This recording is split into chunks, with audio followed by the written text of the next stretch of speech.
ഞങ്ങളിന്ന് ഉംറയ്ക്ക് പോവാണ് കേട്ടോ. ആഫ്റ്റർ 3 ഇയേഴ്സാണ് ഞങ്ങൾ ഉംറയ്ക്ക് പോകുന്നത്. അങ്ങനെ സുബഹ് കഴിഞ്ഞ് ഇഹ്റാം കെട്ടി. സെയ്യൊക്കെ കണ്ടോ? ഇഹ്റാം തന്നെ കെട്ടി ഭയങ്കര ഹാപ്പിയാണ്.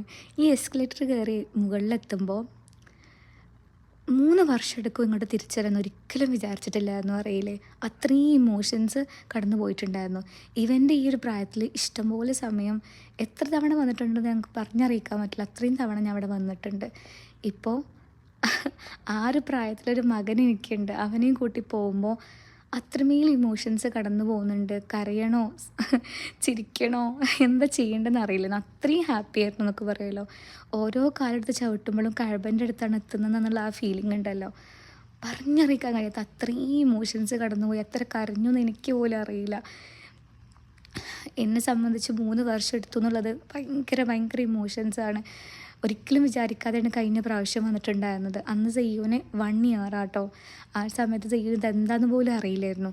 ഇപ്പം അവന് എന്താണ് കഅബ, എന്താണ് തവാഫ്, അതുപോലെ തന്നെ ഏത് സ്ഥാനത്ത് എത്തുമ്പോഴാണ് ബിസ്മില്ലാഹി അല്ലാഹു അക്ബർ പറയേണ്ടത്, ഇങ്ങനെ കുറേ ഇൻഫോർമേഷൻസ് അവന് പഠിപ്പിച്ചു കൊടുക്കാൻ പറ്റിയിട്ടോ.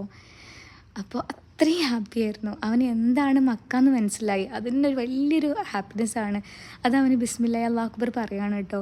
അതൊക്കെ കഴിഞ്ഞ് ഞങ്ങൾ നേരെ സൈയിലേക്ക് എസ്കലേറ്റർ കയറി. 2nd ഫ്ലോറിൽ ഞങ്ങൾ സൈ ചെയ്യുന്നത്.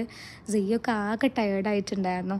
അപ്പോൾ ഞാൻ പറഞ്ഞു ഞാനും സെയ്യും ഇവിടെ ഇരിക്കാം, നിങ്ങൾ സൈ ചെയ്തിട്ട് എന്നിട്ട് ഞാൻ ചെയ്യാമെന്നുള്ള രീതിക്ക് അങ്ങനെ പ്ലാൻ ഇട്ടു. അപ്പോൾ ഇവിടെ അടുത്ത് തന്നെ ഇങ്ങനെ ഖുറാൻ്റെ സ്റ്റാൻഡൊക്കെ ഉണ്ട് കേട്ടോ. ഇവിടുന്ന് നമുക്ക് ആർക്ക് വേണമെങ്കിലും ഖുറാൻ എടുത്ത് ഓതി തിരിച്ച് വെക്കാൻ പറ്റും. അപ്പം അത്രമേൽ ദ്വാർന്നിട്ടുണ്ട് ഉമ്മാക്ക് വേണ്ടിയിട്ട്, ഉപ്പാക്ക് വേണ്ടിയിട്ട് പ്രത്യേകിച്ച്, അതുപോലെ അമ്മായിക്ക്, അങ്ങനെ ഇഷ്ടംപോലെ പേർക്ക് അത്രയും കരഞ്ഞ് ദ്വാരക്കാനുണ്ടായിരുന്നു. കുറേ സമയം കിട്ടിയതുകൊണ്ട് തന്നെ അത്രയും ദ്വാർന്നിട്ടുണ്ട്. അല്ലാഹ് സ്വീകരിക്കട്ടെ, ആമീൻ. അങ്ങനെ ഈ ഒരു ഭാഗത്തെത്തുമ്പോഴാണ് നമ്മൾ സഫാ മർവ എന്ന് പറയുന്നത്. ഈ ഒരു ഭാഗത്ത് നിന്ന് തിരിഞ്ഞിട്ട് വേണം നമ്മൾ സൈ ചെയ്യാൻ. ആണുങ്ങളാകുമ്പോൾ ഓടണം എന്നാണ്, പെണ്ണുങ്ങളാകുമ്പോൾ ഓടണം നിർബന്ധമില്ല എന്ന് പറയുമല്ലോ. ആണുങ്ങൾ ഓടിയാൽ അത്രയും ഇമ്പോർട്ടൻ്റ് ആണ്, അത്രയും പുണ്യം കിട്ടുമെന്നാണ് പറയാറിയല്ലോ. അങ്ങനെ അതൊക്കെ കഴിഞ്ഞ് അത്രയും ഇമോഷൻസ് കടന്നു പോയിരുന്നു സൈ കഴിഞ്ഞപ്പോൾ അറിയാലോ. തിരിച്ച് പോകണമല്ലോ എന്നുള്ള ഫീലിംഗ് അതൊരു വല്ലാത്ത ഫീലിംഗാണ്. പിന്നെയും കുറേ നേരം കഅബ നോക്കിയിരുന്നു, ദ്വാരുന്നു. അങ്ങനെ കുറേ കഴിഞ്ഞ് പിന്നെ ഹജറുൽ അസ്വദൊക്കെ പോയി മുത്തി. അതൊക്കെ ഒരു കഥയായിരുന്നു ഗൈസ്. എന്തായാലും മുത്താൻ പറ്റിയില്ല, അൽഹംദുലില്ലാ. അത് കഴിഞ്ഞ് ഞങ്ങൾ പുറത്തേക്ക് ഇറങ്ങിയപ്പോൾ തന്നെ പിന്നെ ലുഹർ ബാങ്ക് കൊടുത്തിട്ടുണ്ടായിരുന്നു കേട്ടോ. അങ്ങനെ ലുഹർ നിസ്കാരം കഴിഞ്ഞിട്ട് പിന്നെയും അവിടെ ആകെ ചുറ്റിക്കറങ്ങി കണ്ടതിന് ശേഷമാണ് ഞങ്ങൾ അവിടെ നിന്ന് മടങ്ങിയിട്ടുണ്ടായിരുന്നത്.